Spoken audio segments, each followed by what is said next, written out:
Good morning. Big stretch, everyone. Let's all get a big stretch in. It's morning time. Oh, stretch. Get those pecs, those delts. Really bring it in. You want to squeeze those rhomboids. Get them rhomboids squeezed. All right. So, what are we up to today? So we are hanging out right now in Old Town Temecula, and I'm here. I'm in front of the smoke shop. Smoke shop's right there. And the brewery, you can see they're not open yet. They're right there. But I'm gonna hang out right here on the outside of it, and we're gonna have a little cigar. You can see not a whole lot's going on. You got some cars out here. I guess some people just don't work normal Monday through Friday jobs like me. No hate on that.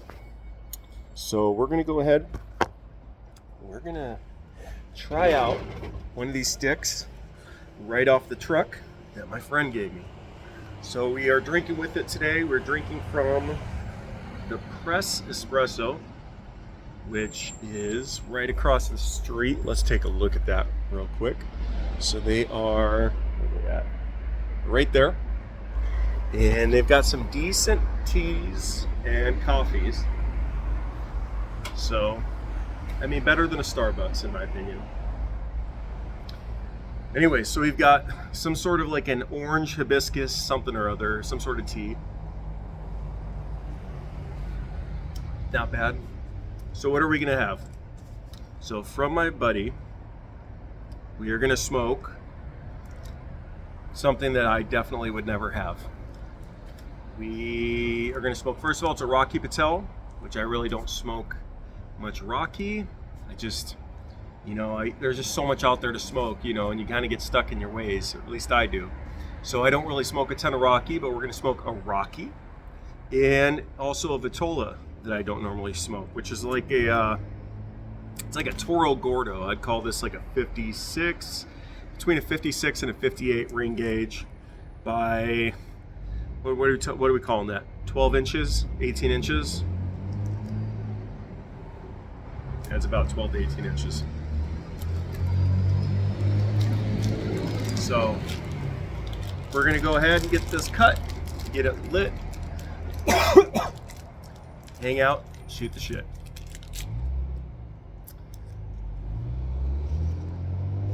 All right, let's see here.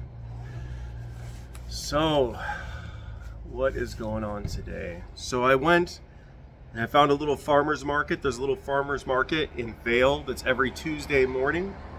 Apparently it's all year round. Every Tuesday they have it. Look at that. This is why I fucking love this little Le Petite cutter. Just get it just there. Just that little bit that you want shaved off. Boom. And there you go, folks. Look at that. Look at that. It ain't shit. Very precise. I love that. So, but anyways, so yeah, at Vail on Tuesday mornings, they have like a little farmer's market kind of thing. So, I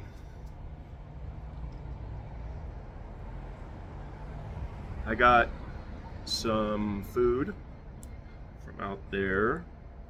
Got some tamales. I gotta tell you, it's weird. It's really weird being a white guy and being at the place where you pseudo speak Spanish. Like, you speak a little bit of Spanish. It's weird, man, because you want to work on it. You want to work on your language skills, but at the same time, you're not proficient enough to truly carry on a full conversation. So it kind of makes you a little worried about starting a conversation with people, because then you're like, well shit, then I got to jump back to English and then try to see if I can get back in Spanish, and then you're just dancing around one to the next, and people are like, fuck, just pick a language. So it's kind of a difficult place to be in, as what I think is called a coordinate bilingual, I think is the term. There's a few different types of bilinguals out there. I believe I am what's called a coordinate bilingual. Just means I'm learning it a little later in life. You know, I started learning a little bit of Spanish when I was 16, working at McDonald's. I learned how to say all the different kinds of foods in Spanish. You know, hamburguesa con queso, lechuga, tomate, you know, cebollas, para aquí, para llevar, bebidas. You learn how to say all that kind of shit. But then you don't really learn the language skills. You don't learn how to say a lot of the other things. And then it's weird because, like, for me, my biggest problem is I don't know a lot of the words in Spanish, but I have a general idea of how to construct sentences, how to articulate words, things like that. Whereas newer people that are going to college for it, they may be working on that and while learning, you know, the words, and they know more words than I do.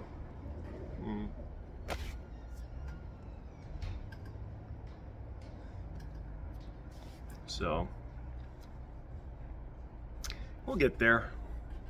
I would like to retire someday in Spain, probably Madrid. I just like it. It's just a different feel, you know. I mean, California's cool. You know, I've been to 18 or 19 different states, and I prefer California. Just do SoCal. I like all the different cultures. I like all that there is to do. And I feel a lot of that in Madrid, you know.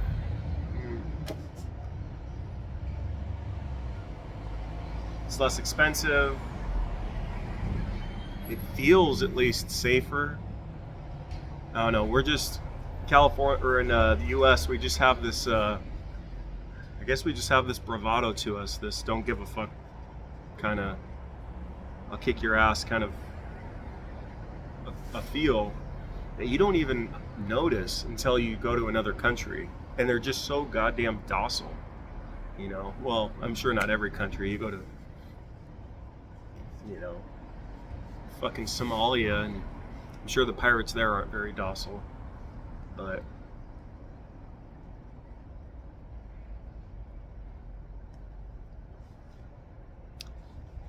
yeah, that was one thing that I noticed when I was in Spain, you know, and it wasn't just Madrid, it was everywhere that I went in Spain.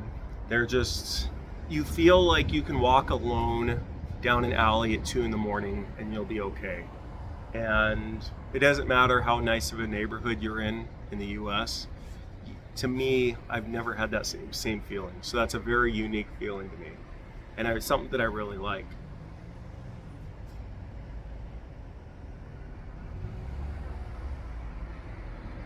But then the question becomes, as an expat, are you truly still American, or you claim allegiance to the country that you moved to, that you live in, you know? And how do you give up that identity of being an American, you know, especially somebody who spent so many years in the military, and just you get indoctrinated into, this is who I am, this is a part of my identity, this is the greatest country in the world, this and that.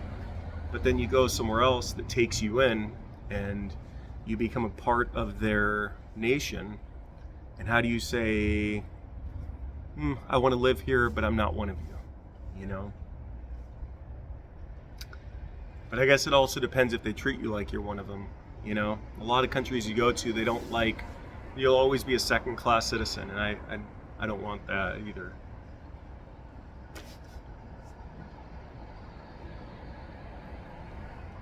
So, yeah.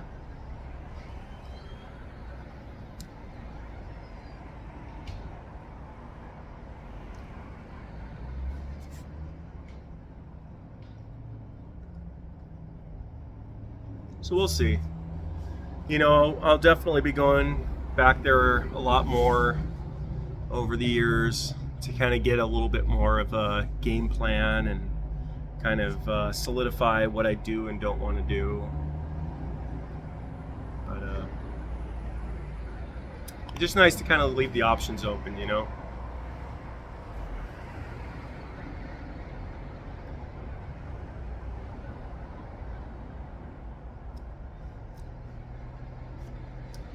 Rocky. All right, guys, I'll talk to you.